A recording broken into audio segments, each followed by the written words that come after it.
अस्सलाम वालेकुम व्यूवर, मैं हूं शाहिद ख़ान और अभी जो हमने बाहर एज लाइव किया, आपको लाइव चीज़ें दिखाई हैं एनवायरनमेंट के हवाले से, उसी पे हम बात करेंगे। हमारे डॉक्टर तारिक साहब से, मायनाज डॉक्टर हैं, उनसे पूछेंगे कि इस जो आजकल स्मोक चल रही है उससे क्या ऐसे एहतियाती तदाबीर वो इस्तेमाल जो शहरी हैं करें ताकि उससे बचा जा सके। अस्सलाम वालेकुम डॉक्टर साहब। वालेकुम सलाम, बिस्मिल्लाहिर्रहमानिर्रहीम। मैं समझता हूँ कि हम सब लोगों को ऑब्वियसली अगर मैं भी निकलता हूँ तो मुझे भी स्मोक से बचने के लिए मास्क इस्तेमाल करना चाहिए और ग्लासेस इस्तेमाल करने। ये दो तो बेसिक हैं जिससे हम सब लोग स्मोक के बहुत ज़्यादा जो बुरे असरात हैं उससे बच सकते हैं। ग्लासेस इस्तेमाल करने से जो डायरेक्ट आपके जो आइज़ को एलर्जीज़ हैं या आइज़ की प्रॉब्लम्स हैं उससे आप बहुत हद तक बच सकते हैं। इसी तरह मास्क पहनने से आपके जो गले की इन्फेक्शंस हैं या चेस्ट की डिजीज़ हैं आप उससे बच सकते हैं। और एक थर्डली मैं ये कहना चाहता हूँ कि ऑब्वियसली अगर आप इन दोनों चीज़ों के अलावा किसी वक्त भूल जाते हैं तो आप कुछ टाइम के बाद अपनी आइज़ को साफ़ करें ताज़ा पानी के साथ और गरारे भी करें। और बाहर हफाजती तौर पे आपको ग्लासेस और मास्क का कवर बहुत ज़रूरी है। और इसी तरह जो बच्चे आपके स्कूल लेके जा रहे हैं, बच्चों को बहुत ज़्यादा सेफ्टी करनी पड़ेगी। अगर आप बाईसाइकिल पे हैं, मोटर बाइक पे हैं, तो कोशिश करें बच्चों को अपनी बैग के पीछे बिठाएं।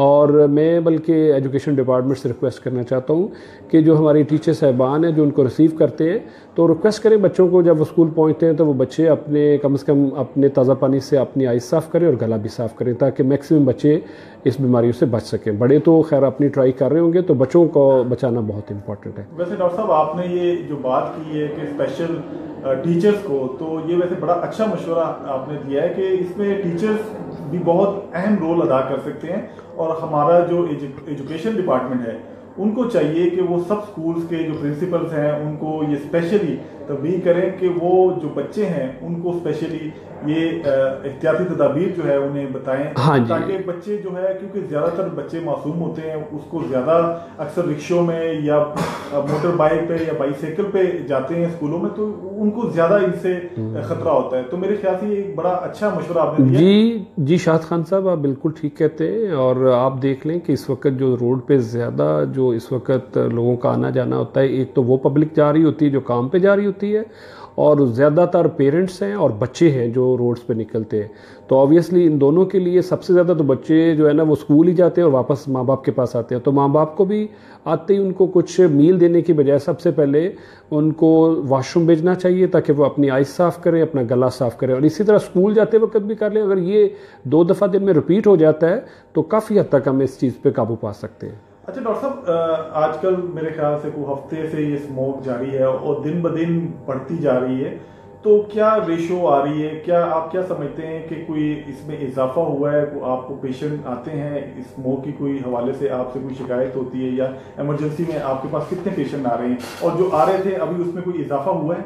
जी बिल्कुल, ग्रेजुअली जो नंबर ऑफ़ पेशेंट्स है स्मोक के वो बढ़ते जा रहे हैं। मैं समझता हूँ कि जो हमारी इमरजेंसी में पेशेंट्स आ रहे हैं वो ज़्यादातर गले की इन्फेक्शन और आंखों की दर्द के साथ, रेडनेस ऑफ आइज़ के साथ आ रहे हैं। इवन कि हमने ऐसे पेशेंट भी रिसीव किए हैं जो कि फेस एलर्जी के साथ आए हैं। तो चेस्ट की जो डिजीज़ हैं उसमें तो काफ़ी इजाफा हुआ है, लोगों का सांस लेने का अमल बहुत डिस्टर्ब हुआ है। दमे के पेशेंट या जो एलर्जी की, चेस्ट एलर्जी के पेशेंट थे वो बेचारे बहुत बैडली डिस्टर्ब है। इवन के they are taking their medicine very regularly. Unfortunately जो ये प्रिकॉशनरी मेजर्स हैं, जैसे आप मास्क पहनते हैं या एनएक वगैरह का इस्तेमाल है, ये अब जैसे जैसे मीडिया इन्वॉल्व हो रहा है आई फील के लोगों में काफ़ी ज़्यादा इल्म होगा और ये चीज़ें कम होनी शुरू हो जाएंगी।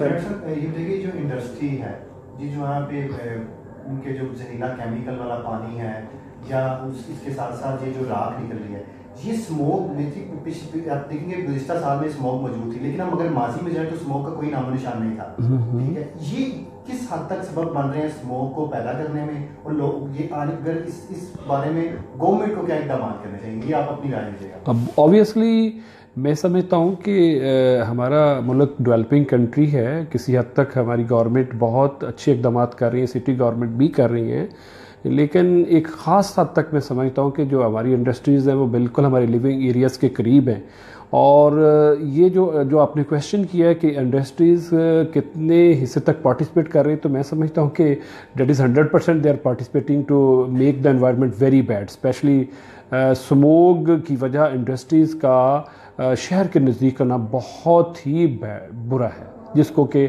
हमें बिल्कुल डिस्कस करना चाहिए। थैंक यू डॉक्टर साहब। अब हम बिलाल शेख से थोड़ी सी बात करेंगे और इस हवाले से आपको बिलाल भी एक मैसेज देगा, और हमारी कोशिश है कि ये वीडियो आप ज़्यादा से ज़्यादा शेयर करें ताकि लोगों को जो एहतियाती तदाबीर हैं वो सबको कम से कम इस मीडिया के तवज्जुह से जो है ये डॉक्टर साहब का जो मैसेज है, पॉजिटिव मैसेज, ये जा सके। जी बिलाल, आप क्या मैसेज? जी शाहिद भाई, मैं फर्स्ट ऑफ ऑल तो मीडिया पॉइंट की पूरी टीम की तरफ से डॉक्टर तारिक साहब का शुक्रिया अदा करना चाहूँगा कि उन्होंने अपने कीमती वक्त से टाइम निकाला और हमारे बल्कि शेखुपुरा की आवाम को एक मैसेज दिया। लिहाजा मेरी गुजारिश है शेखुपुरा की आवाम से कि फ़र्स्ट ऑफ ऑल तो आवाज़ उठाएँ। ये जो मिल्स या इंडस्ट्री माहौलियाती आलूदगी का सबब बन रही है, इनके खिलाफ सख्त से सख्त कार्रवाई अमल में करवाने के लिए आपको उठना होगा, एप्लीकेशन देनी होगी, वो आप ज़रूर दें। इसके साथ साथ जो स्मोग है, एहतियाती तदाबीर का ज़रूर इस्तेमाल करें, जिस डॉक्टर साहब ने कहा, और इस मैसेज को ज़्यादा से ज़्यादा शेयर करें ताकि तमाम तक ये मैसेज पहुँच सके और जो बीमारियों से महफूज रह सकें और अपने हक़ के लिए अपनी आवाज़ बुलंद कर सकें। Thank you so much all of you.